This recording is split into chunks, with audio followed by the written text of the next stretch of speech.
Hello, everybody, and welcome to the forum talk of the 9th edition of the World Forum for Democracy. This forum talk is part of the campaign 12 months, one question, 12 months of exchanges and events aiming to answer the question posed by the 9th edition of the forum: can democracy save the environment? Each month is devoted to a different topic, and February's theme is climate change driven disasters and displacement. Today we will be focusing specifically on climate change and forced migration. My name is Alex Taylor. I'm a European journalist. I'm delighted to be your moderator for today. Thank you very much for watching us wherever you are in the world. The World Forum for Democracy, just to remind you, is a Council of Europe initiative organised with the support and partnership of France, the Grand Est region, the Bas-Rhin department, and the city of Strasbourg.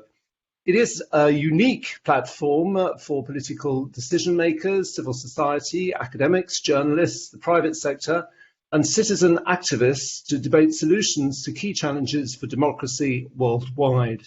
The Council of Europe is a pan-European intergovernmental organisation headquartered in Strasbourg, with 47 member states dedicated to democracy, human rights, and the rule of law. Today we'll be spending about an hour together with our speakers, who will no doubt give us much food for thought. After the presentations, we hope we have some time for a discussion with the speakers. We have a discussant, a master student of international law, who will ask us some questions to the panel at the end of the discussion, but please feel free to send in any questions and I will put them to our panel. You can use the Blue Jeans chat or the comments section on the Facebook Live page. So it's time now to present our speakers. We're delighted to have with us Alice Bayard, the Migration, Environment and Climate Change UN Migration Agency. We have with us also Monica Feriatinta, who's a barrister, specialist advocate, 20 Essex Chambers from London in the UK. Tasneem Siddiqui, the Professor of Political Science and Chair of the Refugee and Migrating Movements Research Unit of the University of Dhaka, Bangladesh. And our discussant, which is a new word for me, but apparently it exists, it's going to stimulate debate, is Sibel Schneider, MA International Law candidate, who is joining us from Switzerland in Saint-Ganin. So let's start first of all with Tasneem Siddiqui. As I said, you are a Professor of Political Science at the University of Dhaka and the founding chair of Refugee and Migratory Movements Research Unit. Your work focuses on climate change adaptation and migration drivers and impact of internal and international labour migration, safe and sustainable cities inclusive to migrants.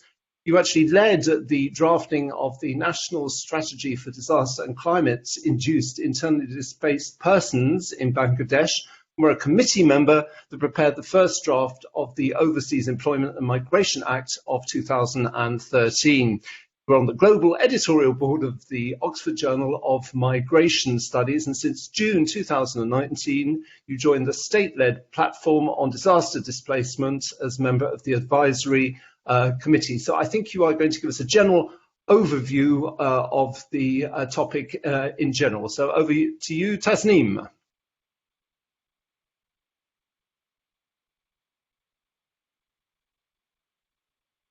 Let me share my slides. Perfect. We see them very well. Yeah, you can see them. Yes. Okay. So I'll be talking on, displacement, climate change, and democracy. Just to give an overview. Sorry, how to.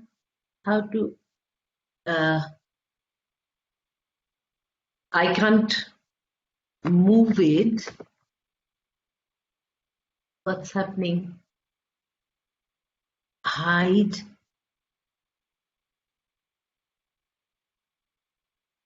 Can you click in your... No, I'm clicking, but it's not working. So let's stop this and let's just... now it's worked. Fantastic. The introduction. Okay then. Like I just I just wanted to say that perhaps the most controversial issue in environment and climate change literature is migration. So during the 90s, if you were discussing, climate change, migration was presented as a threat. Like any earlier research would perceive environment and climate change as sole determinant variable driving household migration from ecologically vulnerable areas.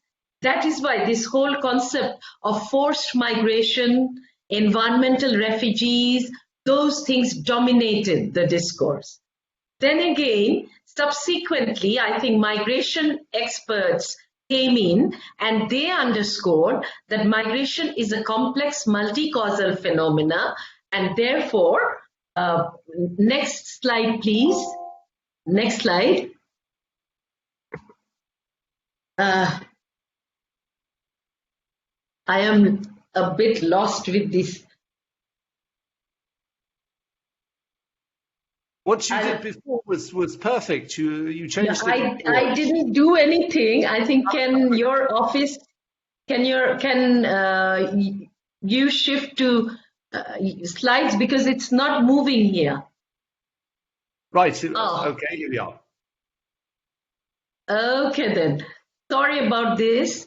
So what I was saying is that just so you know, it is you sharing the screen. We can't do it. You have to do it. You have to share the screen. We're following you. Okay then. So as I was saying that, along with the influence of climate change, migratory behavior is shaped by macro level factors such as social, political, economic, demographic things, and as well as micro level issues. So two groups of research we have seen since then. One is environmental determinism, that it's the sole determining factor, and then the multi-causality. Again, we have two other things which dominates this discussion, is migration as one of the many adaptation tools versus migration as a failure to adaptation. So I think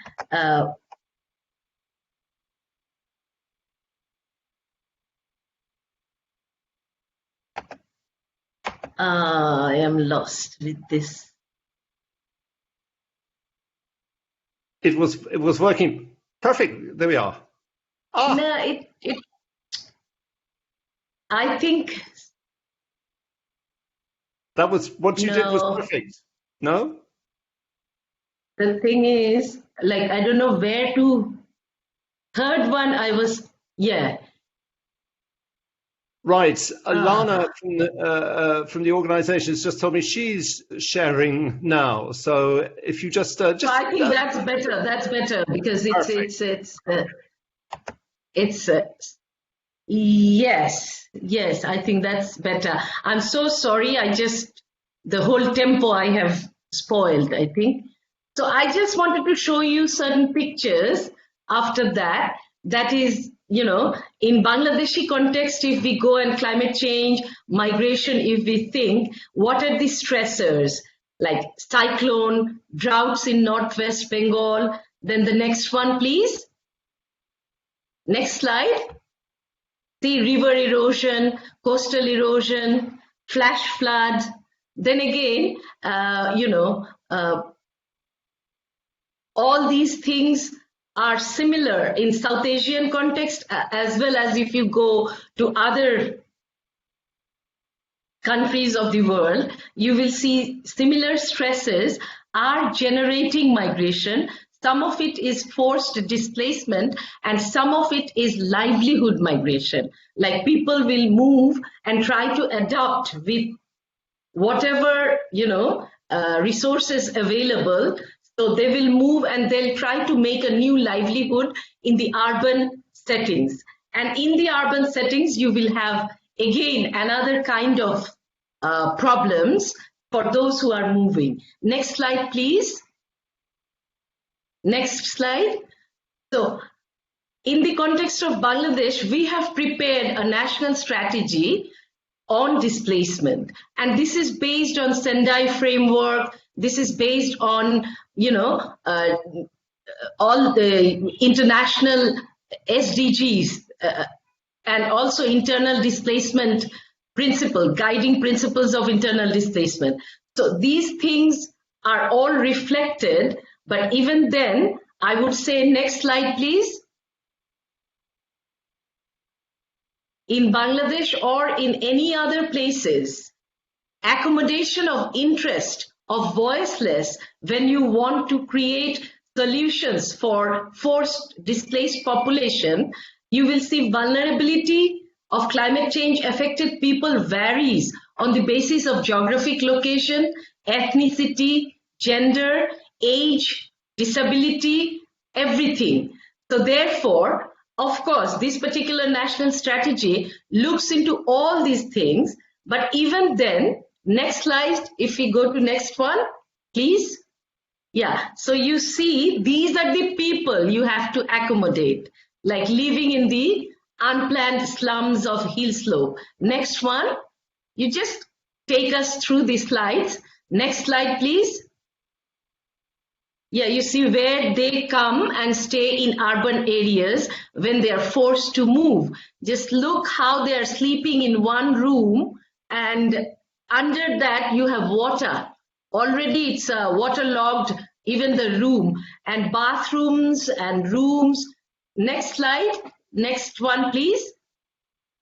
This waterlogging is a major problem in many of the urban locations. Next one. Yeah, so just the day we interviewed some of them, next day in flash flood, the whole village is gone. Now they are coming and resettling in a different place again, starting it over again. So you know what you have to deal with when it's climate change and forced movement. Next one, please. Yeah, so the last slide I was discussing is the slide on, democracy. How it is important when even if you have a good policy, it is not true that it will be implemented all the time. So therefore, you need that these policies actually being implemented.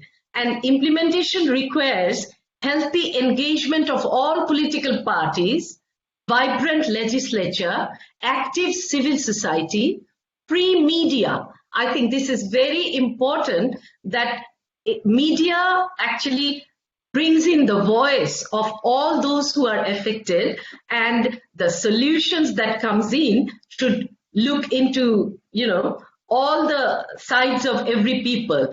So, and then again, accountability process, professional, civil administration, police and judiciary, because there is a propensity of the state to cater the interest of corporate sector. Civil society and media has the role to articulate the interest of the majority, particularly the disadvantaged groups. So that is why today's discussion, I think, is very important, because particularly youth, and they are not into, like, self-interest is not that much when you are young. So usually they can play a vigilant role in making democracy deliver climate change related forced migrants a place to benefit from the development that is being taken place in the country where climate change is taking place as well. So I will stop here. Thank you. Thank you very much. Thank you very much indeed, Tasneem. Despite the technical things, I think your message came across very powerfully. I'm sure there'll be a few questions for you afterwards. Let's turn now to Monica Feriatinta. You are a barrister, a specialist in public international law, the Bar of England and Wales.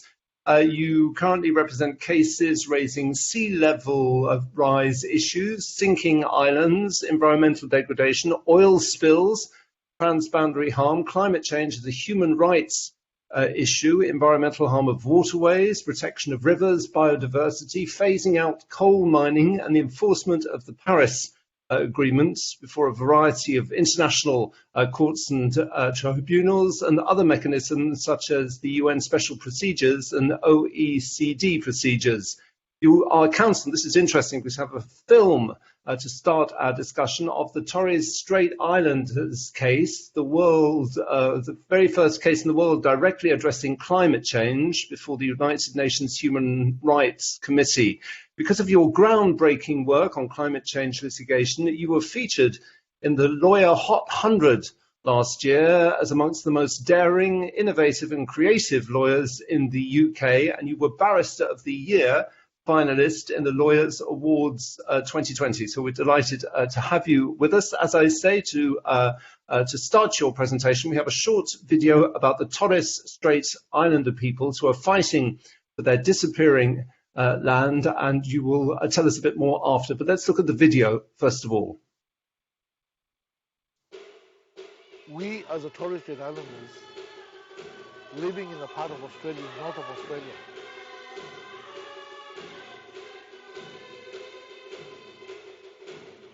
all Torres Strait Islanders are similar, but each island has a unique culture of its own.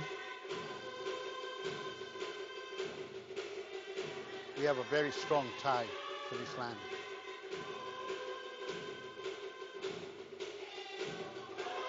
This is my home. This is our home. This is their home. This is my home now. This is my home. We love our island home.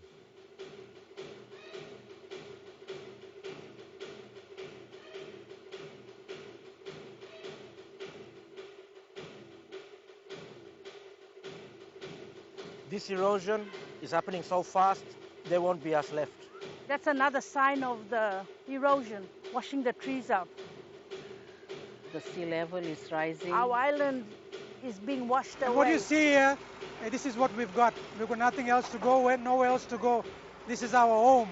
The way I see it here, that something has to be done. The government should be accountable for this part of the world.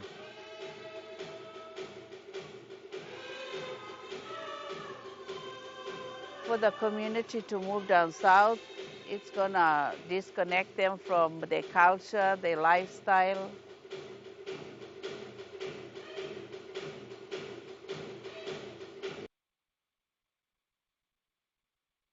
Well, very striking images, which certainly bring that home. This is our home.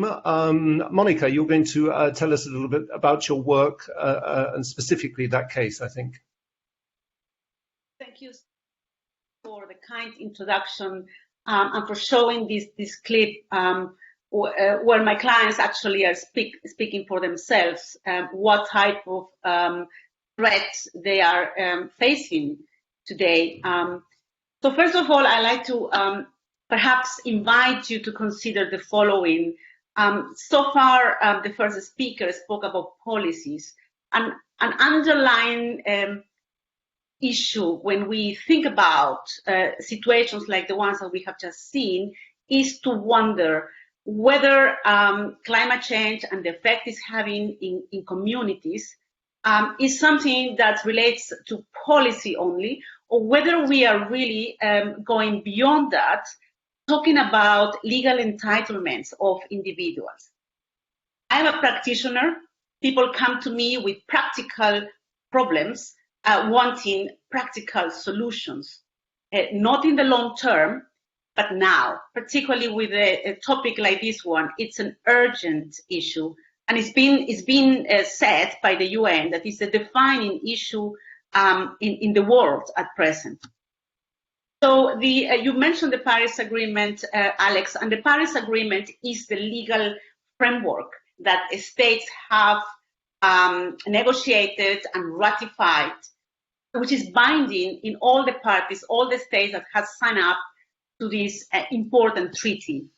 So the Paris Agreement has created a revolution in a way, because it has informed the human rights of those living in different jurisdictions in the world with entitlements as to not to be in a way subjected to environmental degradation, whereby states do not act, and that has not only to do with taking adaptation measures in place, but most fundamentally, the importance of taking measures that have to do with mitigating global warming and addressing in all areas what the state is doing in order to make sure that the state is complies with the Paris Agreement duties on mitigation issues.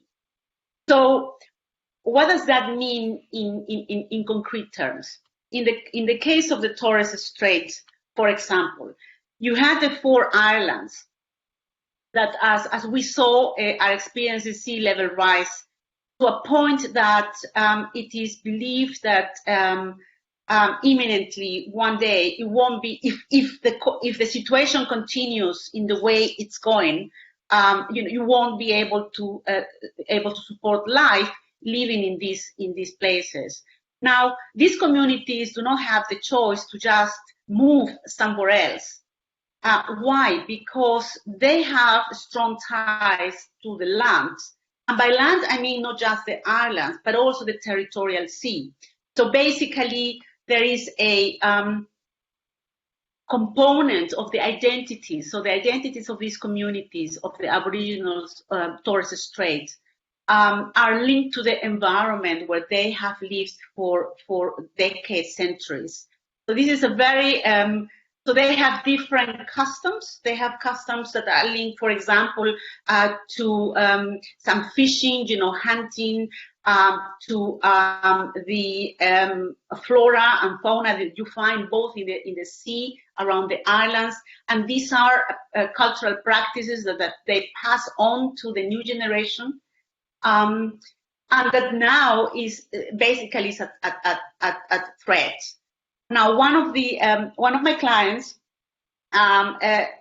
described what was happening in a way where he feared that he wouldn't one day be able to teach his children what it was to be a islander there.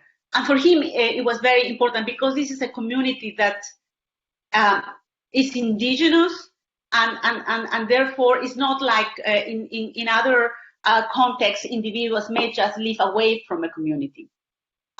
Now, this posed a very clear challenge, what to do with it. And this case came to me via Client Earth, an NGO who took up the case and instructed me as a barrister in the case with a key question of what do you do?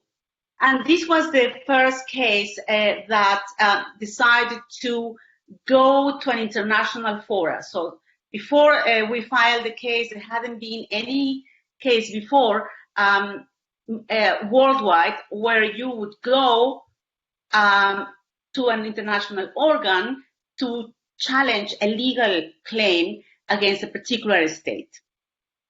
So it was very novel in that sense, in the sense that for the first time it talked about climate change as a human rights issue, and it particularly asked from the Human Rights Committee, in this case, to state the law and to clearly lay down the obligations, the human rights obligations that the states had, states parties to the International Cabinet on Civil and Political Rights.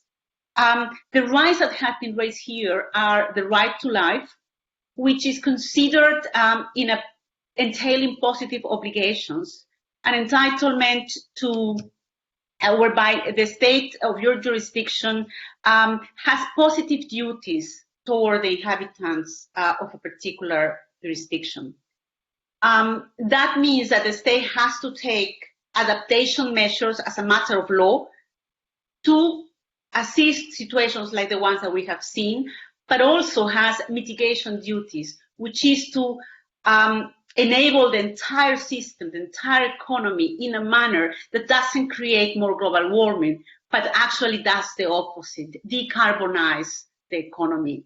In the case of Australia has been a country, unfortunately not with a very good record, And we have seen also that it's a country that has been relying on coal mining, and coal mining obviously is something that in Europe has been disappearing precisely because European countries, many of them are party to the Paris Agreement. So we are going to have a decision soon on the Torres Strait case this year, I hope, and it's going to set a precedent that will have a world impact, because all state parties to the International Cabinet on Civil and Political Rights will have this pronouncement as a statement of the law that they should also take into account when complying with their human rights obligations. Now, a last word on this, and basically it is that there is a wave of cases right now. The European Court of Human Rights has already experienced its first ever claim on climate change that has been just filed last year, and we'll have to deal with that claim. And when thinking about that, there, obviously the Torres Strait Islander case is going to be an important precedent, but situations can be more complex than that case, because climate change is a transboundary problem, meaning that what we may be doing, I don't know, in the US may affect what may be happening in another part of the world. And that is why talking about democracy is so important, what each of us individually, the consciousness that we develop, the transparency that we seek from our own states, and the awareness that we develop within that. I leave you with one example of that. Industrial development has reached a point, for example, if we talk about our own customs, let's say if we are meat eaters, the production of meat has led to the deforestation of major areas in the world, the Amazon, Paraguay. If that happens, our customs, our lifestyles may be requiring certain things that in the long term is going to create a deep environmental imbalance. So the question that I leave you with is, are you aware of that?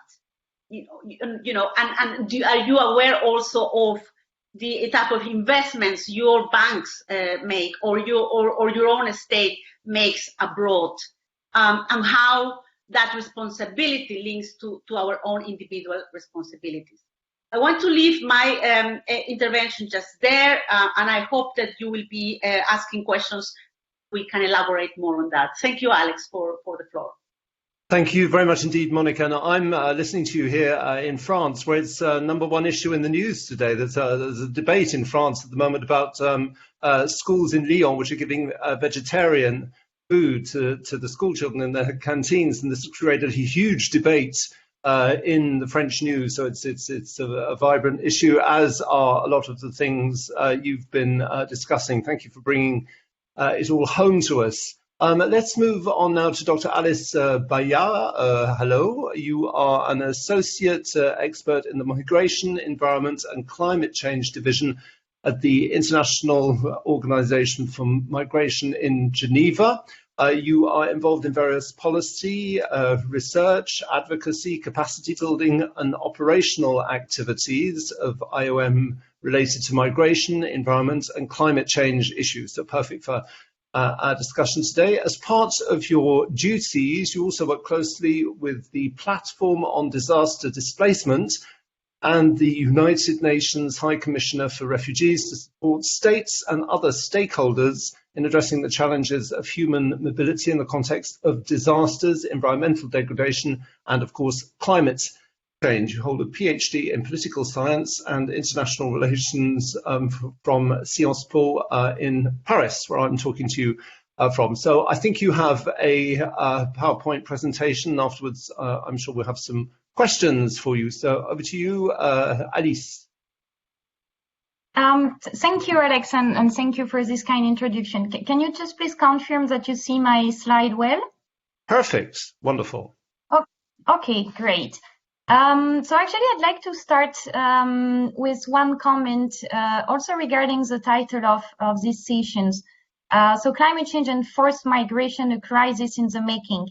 While I think it's essential to recognize and address, of course, the adverse impact of climate change on livelihoods, lives, or culture, I think we should not only look at the nexus between migration and climate change through the forced migration angle, and that we should also be cautious with the use of crisis narratives when talking about this issue. Because for ages, migration has been a way for people to adapt with environmental changes. And I think it's essential, and especially in our current political context, to also recognize the positive contribution of migration that allow people to move out of harm's way, and also the positive contributions that migration or that migrants play for their home and host communities as well. So that being said, I'd like to focus my intervention actually to present where do we stand in terms of responding politically to the challenges associated with migration in the context of climate change. Because they are actually significant and recent political developments addressing both the first dimension of migration, but also acknowledging the positive contributions that migration can play in this context. And second, and with the time left, I'd like to say a few words about how Iom works on this topic and what is Iom's vision to address these challenges. So it has been said earlier, but maybe because migration is a cross-cutting issue, it has been mentioned that it's a very complex and multi-causal phenomenon with a diversity of factors involved that lead an individual to decide or to be forced to move. But migration is at the crossroads of different policy frameworks today, such as climate change actions, but also migration governance, disaster risk management, or development planning. And the climate change negotiations actually have been the entry point to discuss migration in international policy discussions since now more than a decade. And the first inclusion of migration in a climate negotiation text dates back to 2010. And it's actually important or interesting to mention that if migration was initially mostly addressed in the discussion on adaptation, it's also today addressed in discussion on loss and damage. So to recognize both the fact that migration can be an adaptation strategy, but that there is also the need to recognize this loss and damage impacts of climate change on people that might leave their home and lose their culture and their livelihoods. But for the climate change negotiations, Paris Agreement, and it has been said already, is a very important step because it recognizes the rights of migrants, in particular in the preamble, but even more importantly, the Paris Agreement established a quite interesting mechanism that is called the Task Force on Displacement. And this task force is today the main international policy discussion forum to speak about climate change and migration among states today. And this task force has developed recommendations, for instance, the need to facilitate regular international migration pathways in the context of climate change. These recommendations have been endorsed by states in 2018. And the task force is now working on the implementation of this recommendation. Iom is part of this task force, along with other international organizations and experts. But another interesting political development, in my view, is that the same year the Paris Agreement was adopted, was also endorsed what we call the Nansen Initiative Protection Agenda. And this agenda represents another notable advance for the protection of people displaced by disaster and climate change effects. And this agenda is a result of a state-led initiative started in 2012 called the Nansen Initiative, and that gave rise in 2016 to the Platform on Disaster Displacement.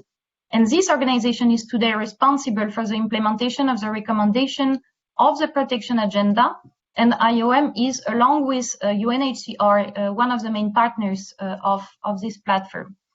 And what is interesting to note with this platform is that rather than calling for a new binding international convention to protect people displaced by disaster and climate change, the platform promotes an approach that is shared with IOM.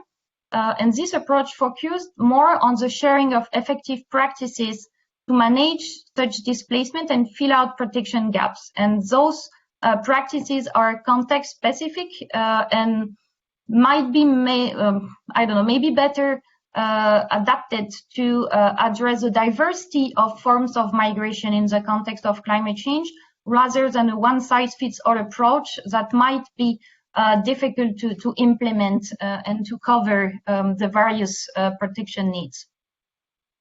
And the last political development I'd like to mention here, and it's even more significant for IOM as a UN migration agency, is the adoption of the Global Compact for migration.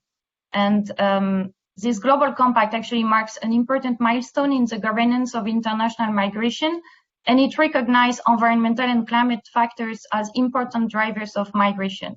And this Global Compact actually takes forward the recommendation previously developed in the climate change negotiation and in the protection agenda. And while I said at the beginning that migration was primarily addressed in the climate change negotiation, with this Global Compact, there is an opportunity today to also anchor the environmental and climatic dimension in the international migration governance agenda too. And so today we are at the moment of the implementation of this Global Compact at regional and national levels. Iom Works to support states to integrate those dimensions into national migration policies, but also to promote regional dialogues on this topic. For instance, we have ongoing projects in West Africa or in the Pacific region or in the Caribbean to support states to have such regional dialogues. Because I think one very important thing to remember is that most of the migration we are talking about in the context of climate change are in their vast majority internal or regional rather than international. So it's very important to encourage such regional dialogues around this issue. So there are some progress achieved at international level to address human mobility in the context of climate change, as it is demonstrated with the Paris Agreement and the Global Compact, for instance, but there is still a lot that needs to be done, of course. And there are also other frameworks that are relevant to address this issue. It is the case of the Sendai Framework for Disaster Risk Reduction, for instance, or the Sustainable Development Goals. And one of our main political challenge today, is actually to increase the policy coherence between these different frameworks. And IOM and its partners are actually focusing most of their policy advocacy efforts to promote a better inclusion of migration into other relevant frameworks like humanitarian development or disaster management frameworks, as well as a better inclusion of climate change and disaster concern into migration governance. And if such a policy coherence is key, because too often these frameworks work in silos today, but beyond policy coherence, it's also crucial to work for the implementation of these frameworks at regional and national levels. And we have within IOM a diversity of projects to support states to effectively implement their global commitments into their national and regional policies. And actually, we can observe that there are an increasing number of governments that are today integrating human mobility consideration into their climate change policies and vice versa. And just maybe to give a couple of examples, last year, for instance, the East African states adopted a free movement protocol that offers some protection to disaster displaced people by facilitating their entry and lawful stay in neighboring countries, or to allow those at risk of displacement to move preemptively. In Vanuatu and in Bangladesh, there are now a specific national policy or strategy to deal with internal climate change-induced displacement, And Fiji has developed guidelines to consider also plan relocation solutions for affected communities.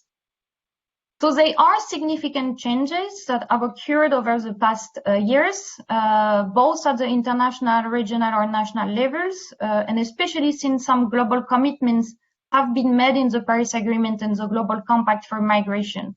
And those progress can guide further efforts to address climate-induced migration at regional and national levels and to develop also innovative practices.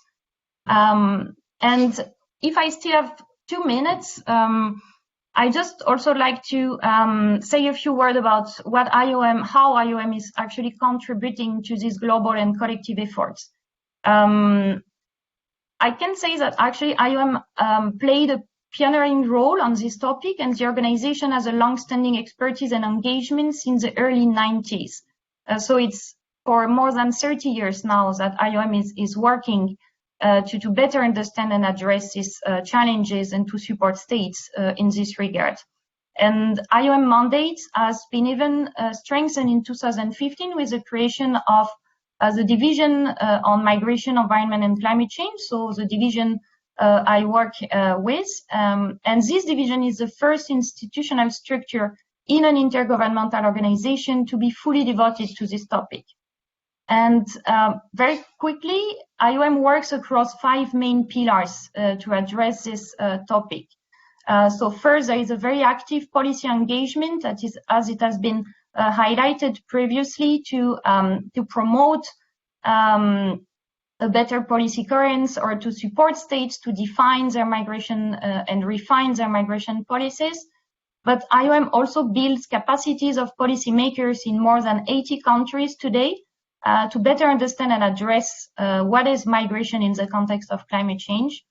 IOM is also a knowledge provider with hundreds of publications dedicated to this topic, and we contribute to strengthen the evidence base so that we can also better inform policymaking process, because I should also say that there is still important knowledge gaps regarding migration to understand migration dynamics in the context of climate change.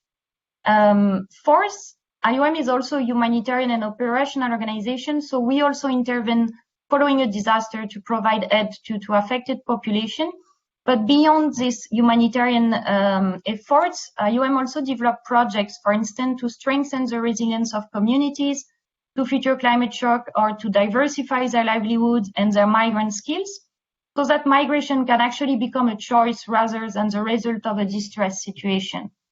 And lastly, IOM also made the commitment to mainstream environmental sustainability in its strategies, programs, and facilities, so that we also reduce the environmental impacts of our activities through efficient resource management.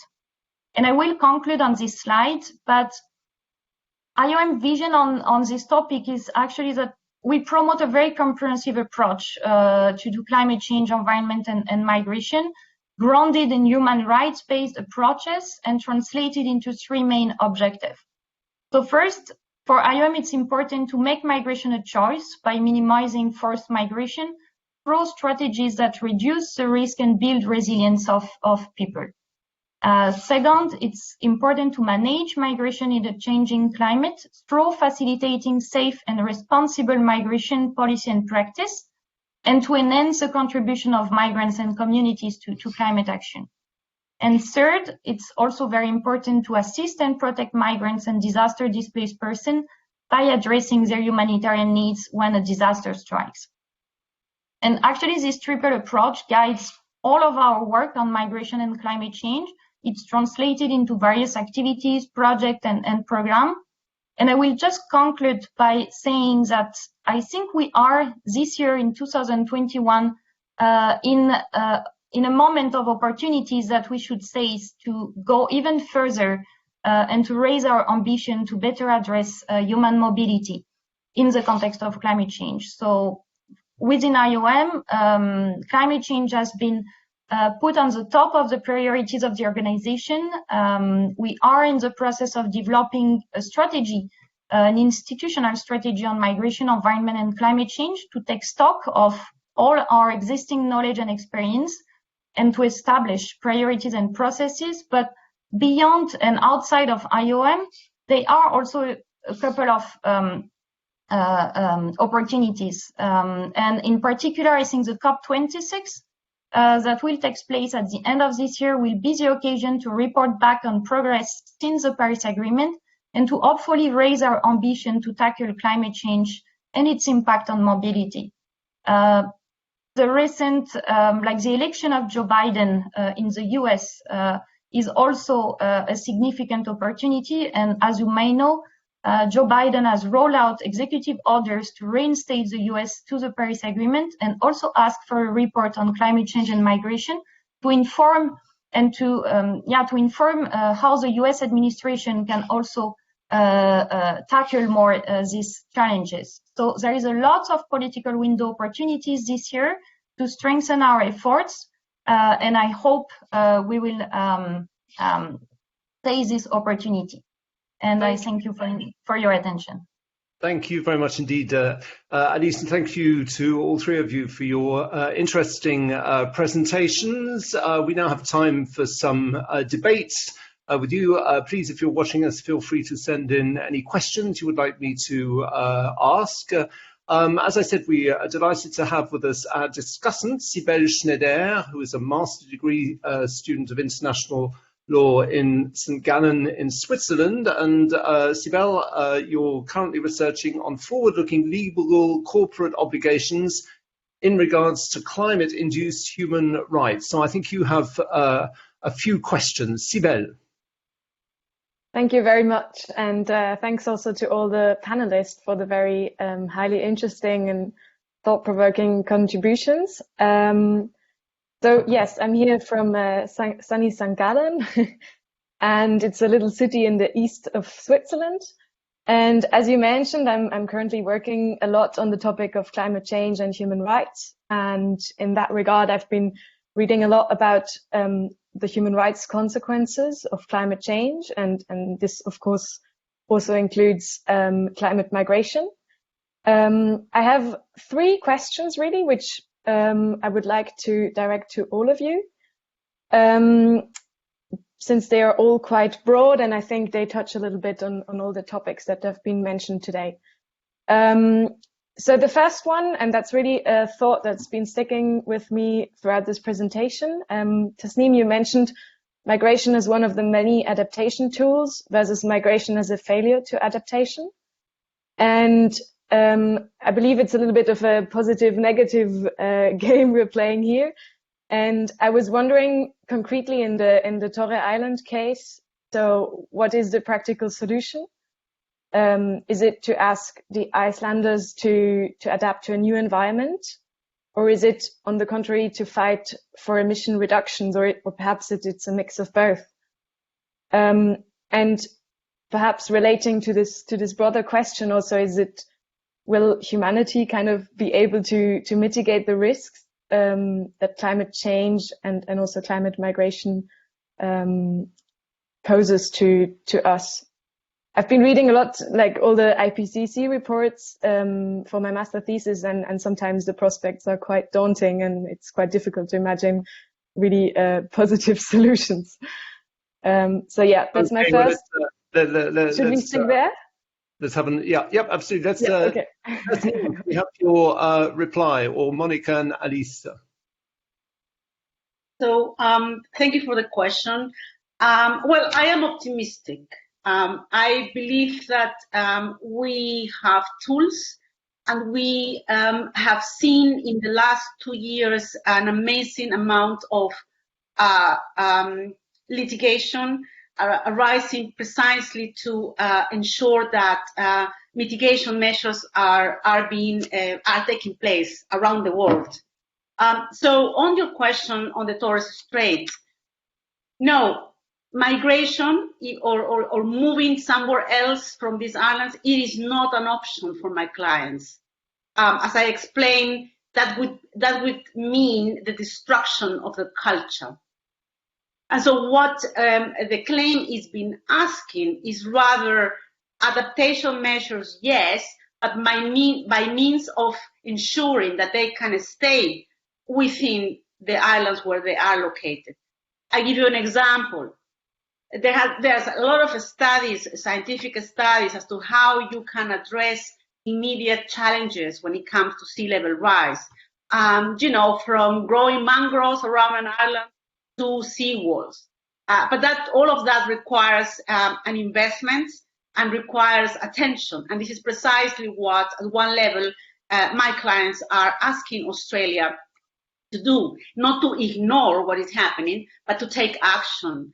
And particularly, it is a situation that has been identified long ago as in need of clear action, but nothing was done in concrete. So that addresses the adaptation question. But obviously, even migration within that, in my experience, and I am representing many different groups affected by climate change, indigenous peoples are disproportionately affected, and indigenous in the world by deforestation, by lack of water, by, in the morning I was dealing with some issues concerning the Inuits in the US. So migration is not the adaptation solution for these cases, but rather mitigation. So the question is, there is a need to start with being less at the level of talking and more at the level of actually urgent action. And by that, the states move in two directions: at the state level, but also regulating private actors, because emissions are obviously produced not just by policies that the states may have, at a very big level, but concretely by certainly by corporations that have responsibility in where we are right now around the world. So it's a complex scenario, but the states have clear tools, and we have seen how the Urgenda case in Netherlands pointed out clearly, in the case of Netherlands, what the obligations of a particular European state were when devising policies to mitigate emissions. Okay, can we just hear Tasneem and Alice? Do you have something to add to that? Yes. Tasneem? Yes, please. Yeah, I think what we have heard from Monica is like anything is context specific. Where it's the question of this island, I think how she is arguing it makes very good sense. But there will be other cases. If I say in Sundarban area of West Bengal and East Bengal, where in maybe 7 days you will see the whole area has been taken away. 50,000 people are homeless within few sort of days. In those situations, they will have to move. And when they are moving, they have the right to move. They have the right to benefit from whatever this, climate change adaptation and other things are providing. And sometimes this whole question of trapped population should also be thought about, because many people can't move because there is this mindset that, people don't want to move. They are pushed to move because of climate change. But there are people who would like to take the benefit of what's happening in urban areas, and they would like to move. So it's a question of choice, and whoever chooses to move should be allowed. Whoever doesn't want to move, then this whole questions of their right with the land and how that can be protected, that should be thought of. A very interesting point. Alice, would you like to pick up on that briefly? Yeah, very briefly, but I'd like to allow time for more questions. But no, I fully agree actually with what Tasneem said. I think it's very important to make migration a choice. And if migration is not a choice, then it's very important to do not condemn in advance, if I may say, people who are depicted as climate refugees or climate migrants. There is this discourse also at the international level where we tend to depict islanders as climate refugees, where this figure is strongly rejected by those people because they don't want to be considered as climate refugees. They don't want to leave their homes. And I would just add to what has been said that in that case, I think it's very important to do not forget to include people and affected communities in the policy decision-making process. I mean, it's important to ask them what do they want, to involve them in the policy process, and to develop policies that take into account those individual perception and choice of staying or moving. But I would just say that at some point, and unfortunately, migration can be also a last resort option for those people if the habitability of their territories at some point is too threatened or become too dangerous for those people to live. Okay, Sibel, well, can we have your second question? Yes, thank you very much. I thanks also for the replies. I think choice is a very important factor in our society in general. So my second question relates to the role of international law, and there has been recently in 2020 the verdict of the Teitota case. I'm not sure I'm pronouncing it right, and I think Monica, you've been working on it, and it has essentially granted the plaintiff the right to asylum. And in this regard, I believe the Committee of Human Rights has expanded the term refugee to also include people that were displaced for environmental factors. And in this regard, I would like to know, does international law, as we have it today, suffice to protect climate migration? Would we need to amend, for example, the 1951 Refugee Convention to include climate migration? Or does for example, the preambula in the Paris Agreement, does it suffice? So yeah, more a legal question. Okay, let's hand over to Monica. Would you like to take that one from Sibel? Monica.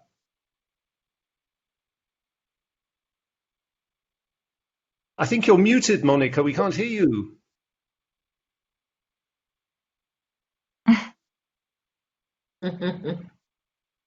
Still nothing. No, we can't hear Monica.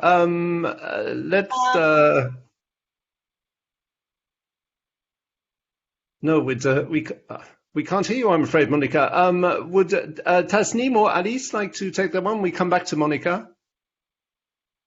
No, Not me, because it works for Monica now. You're unmuted. I can see Monica. If you want to jump in first, or yes, Monica. Yes. Let's come back to you. If we could. Can you hear me now? Yes, perfect. Yes. Sorry. Yes. Yes. Answer the question. Okay, well, the Teitota case before the Human Rights Committee, it's an interesting case. It was someone from Kiribati who actually went to New Zealand seeking asylum. New Zealand denied asylum to him, and eventually a case was brought before the Human Rights Committee where he alleged that he couldn't, it was a deportation case, he couldn't go back to Kiribati because of the environmental degradation that actually didn't allow him to live in the place where he used to anymore, etc. The decision is controversial for many reasons, in my view, but on the positive side, the committee acknowledged or leave the door open to the possibility for someone to be a refugee and to have a legitimate claim of asylum on the grounds of actually fleeing climate change degradation. So that's the positive aspect of the case. However, you ask about the tools that we currently have within the UN Refugee Convention and whether that's sufficient in a way, because the states have a lot of discretion when it comes to deciding on migration matters. For example, in the UK, there's a big, if you want, category of exceptional leave to remain in cases where perhaps someone is not, strictly speaking, a convention refugee, 1951 convention refugee person, but there is a humanitarian reason why the person should be nevertheless allowed to stay in the country where one is seeking asylum. So the law provides, I think, for that flexibility. And I think that the Toyota case shows that there is already, this type of cases that may reach different jurisdictions, and there is some legal elements there to be taken into account. Okay, thank you, Marika. I'm glad we got your mic. This was an interesting contribution. Tasneem, at least a brief reply before we go back to Sibel. Tasneem, did you want to add something? No, I think they are the experts on this. They have spoken, and I agree with them. Okay, perfect. Alice, a little commentary? No, actually, I agree with what Monica said earlier. So I don't have something in particular to add, but just it's true that this decision of the Human Rights Committee is a very important but also indeed controversial one.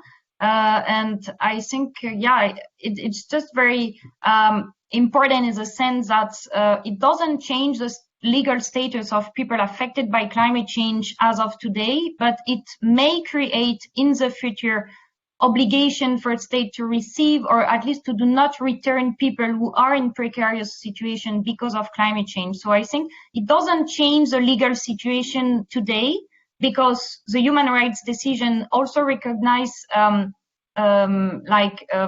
decision of the National Court in New Zealand, but at the same time it opened doors for future discussion, legal discussion for protecting these people in the future. Okay, Sibel, let's go back to you for your final question. Yes, thank you very much again. So my final question it goes a little bit beyond the state human rights debate, but looks into the responsibility of businesses essentially. And I don't know if you're aware of the research of Richard Heath, who researched a lot on the carbon majors, so companies who emit a lot of CO2, and he has essentially found that most emissions were caused by businesses. I think it's 71% have 100 companies have contributed to 71% of CO2 emissions for the last 150 years or so. And I was wondering, do you think businesses should, for example, get financially involved in helping safe and orderly migration or helping, I don't know, to mitigate climate change impacts? Okay, so the role of businesses, who would like to take that one on? Monica. Yes, I definitely jump in. I don't think that, the different human rights organs have addressed that in a way when it comes to obligations of the states and how they should regulate the private sector, as I had mentioned before in an earlier intervention. I think that's crucial. I think it is crucial because, and I think that if one follows the money, when it comes to some of the crises, human rights crises, and I work in one case, for example, concerning a coal mine in Colombia, and which actually is a coal mine, is one of the largest in the world, that powered basically Germany, in the past Ireland, but that caused, a major environmental crisis in Colombia itself. And who benefits and who creates, this situation are private companies. So I don't think that the responsibility of the private companies is just to financially resolve the particular issue. Let's say, like in this case, that what perhaps reparation issues concerning that particular case I am giving as an example. But I think it goes beyond. There has already been some cases where, and very interesting ones, one in Germany, which was filed against a company, and the idea was that because it's such a contributor to emissions in the world, the environmental degradation taking place, let's say in Peru, was somehow connected to what this company was doing. And it's still well, interestingly enough, Germany, the German court sees the matter, and I think that put a focus on what is the responsibility, including legal responsibility of companies, and how they are contributing to the situation affecting everybody around the world. And now there are perhaps two ways in how that has been dealt with. Some of those are lawsuits, as the Uilla case against Peru that I just mentioned, that Oberlandes Gerichtsham has been dealing with as a tort case. But also, we can see that there's major campaigns that have taken place around in the world. And one very successful recent one was managed that prominent banks like, for example, the French BNP Paribas, ING, a Swiss bank, and others have committed not to finance projects in the Amazonian Ecuador concerning oil exploration and trade. And that is a major step, let's say, on stopping, for example, deforestation and affecting climate change issues in that region. And that follows really, what companies are doing. So I throw those examples as ways of showing in what way there's effective ways to deal with that and how important it is to address what that sector is doing, the private sector. Could I ask Tasneem and Alice for a short answer? We are running a bit out of time, and I have one or two questions from the people who are watching us. So, Tasneem, just a brief comment. Yeah, what I would say that this is where democracy state comes in. How private sector behaves depend on how they're regulated. So therefore, when they are committing pollution and other things, they should be taken into task. But at the same time, when you think people moving into megacities and all the jobs and everything created in megacities, and that those cities are no longer viable, in those cases, taking development into secondary cities, taking development regional hubs, creating those things are very much a private sector job. Employment creation is a private sector job. So if you want to involve them, you can innovatively involve them in creating new cities, creating new jobs and everything. So not corporate social responsibility and finding them. That's two way. And this is another way I think needs to be thought of as well. Alice, over the 30 years experience you were talking about, companies do seem to be coming on board and more aware of these issues.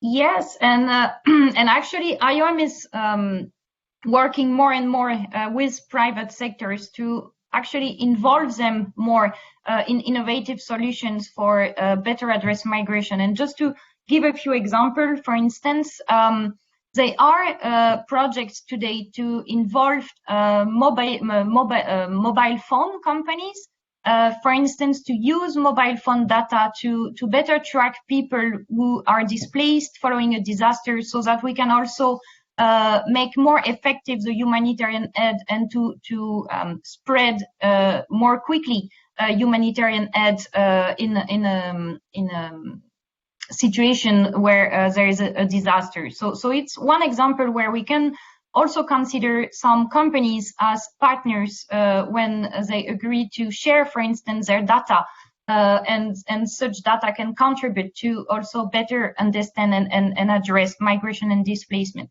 Another example is also related to the growing reflection on green jobs, and I think the private sector also has a very big role to play in the creation of green jobs, and those jobs can also be we can develop trainings, and IOM is developing trainings, for instance, for migrants or for returnees, targeting the green job sectors, so that those migrants can also be employed in these private sectors, and at the same time contributing to adaptation in the territories. So I think they are different ways of seeing the private sectors also as a partners in this discussion. Okay, thank you very much indeed, and thank you, Sibel. You seem to be satisfied with some of the replies to your thought-provoking questions. We've obviously run out of time, but there is one or two questions. I'm going to give you just one question because I think it's so important, but unfortunately we have very little time. So just a sentence, a reaction from each of you to this maybe. Somebody's written and asked us, what arguments work best in convincing all actors to act in order to prevent and mitigate the effects of climate emergency. So what are the actual messages and arguments which work best? Just a concluding sentence, if you could, to that. Let's start with Alice. Yeah, if I only have one sentence, I would say that it's to do not maybe consider climate change as a future problem, but as a current problem that we should address now and not tomorrow. Okay, what about you, Tasneem? I would say challenges are there, but you can transform those challenges into opportunities. And that is where this whole climate change debate should go into. Perfect. And Monica, what would be your answer to that very important question? I think COVID-19 has shown the direction where the way our planet and we, operated here it has led to us. And I think that the answer has to be a different type of setup. Climate change is an existential threat, and we have to address that now. Perfect. Thank you very much for that conclusion. Thank you, all of you, for your very interesting contributions to this very important debate. Thank you, Monica, Tasneem and Alice, and also thank you very much, Sibel, for having listened and asked those questions, and thank you for sending in a few questions. Our debate was obviously very full, so we couldn't ask all the questions. I'd just like to say, to conclude today's proceedings, that the campaign 12 months to answer one question is of course continuing.